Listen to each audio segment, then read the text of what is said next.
Doğu Türkistan'daki İli Pedagoji Üniversitesi öğretim üyesi Dilmurat Avut'un ulusal dili küçümsemek suçlamasıyla müebbet hapis cezasına çarptırıldığı bildirildi. Özgür Asya Radyosu'nun haberine göre 2018 yılında tutuklanan 65 yaşındaki akademisyenin okulda Uygurca ders anlatımı yasaklanmasına rağmen Uygurca konuştuğu için cezalandırıldığı öğrenildi. Almanya'nın Nürnberg kentinde geleneksel olarak yapılan barış sofrası etkinliğinde binlerce kişi bir araya geldi. İnsan Hakları Sokağı ve çevresine 350'yi aşkın masada çeşitli kuruluşların yanı sıra bireysel katılımlar da oldu. Doğu Türkistan'da Uygur Türklerine ve Müslümanlarına yapılan zulmü dünya çapında duyuran Kazak asıllı Sayragul Sautbay'a Uluslararası İnsan Hakları Ödülü verildi. Sayragul Sautbay ödülünü Nürnberg Belediye Başkanı'nın elinden aldı.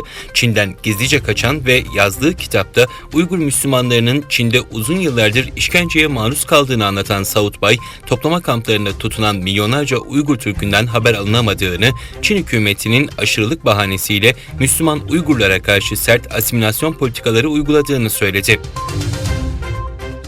Finlandiya Cumhurbaşkanı NATO üyeliği için başvuru yapacaklarını açıkladı. Cumhurbaşkanı ülkesinin NATO üyeliği konusunda Cumhurbaşkanı Erdoğan'ın gündeme getirdiği sorunlar hakkında Erdoğan'la görüşmeye hazır olduğunu söyledi.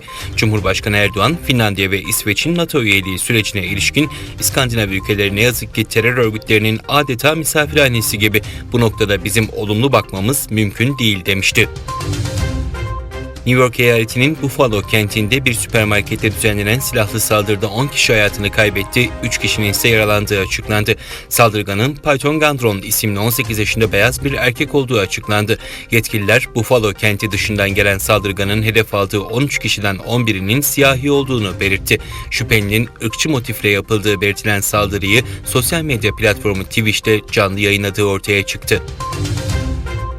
Starlink internet uydu ağının parçası olacak 53 uydu, Amerikan uzay mekiği ve roket üreticisi SpaceX'e ait roket aracılığıyla ABD'nin Kaliforniya eyaletinden uzaya fırlatıldı. Somali'de yapılan Cumhurbaşkanlığı seçimi oyların 3'te 2'sini alan bir aday çıkmadığı için ikinci tura kaldı. Almanya Genelkurmay Başkanı ordunun stoklarında çok az mühimmatın bulunduğunu ve mühimmat depolarını yeniden doldurmak için 20 milyar avroya ihtiyaç duyduklarını bildirdi. Genelkurmay Başkanı geçmişte mühimmat ve yedek parçadan tasarruf ederek başka projelerin finansmanının sağlandığını kaydetti.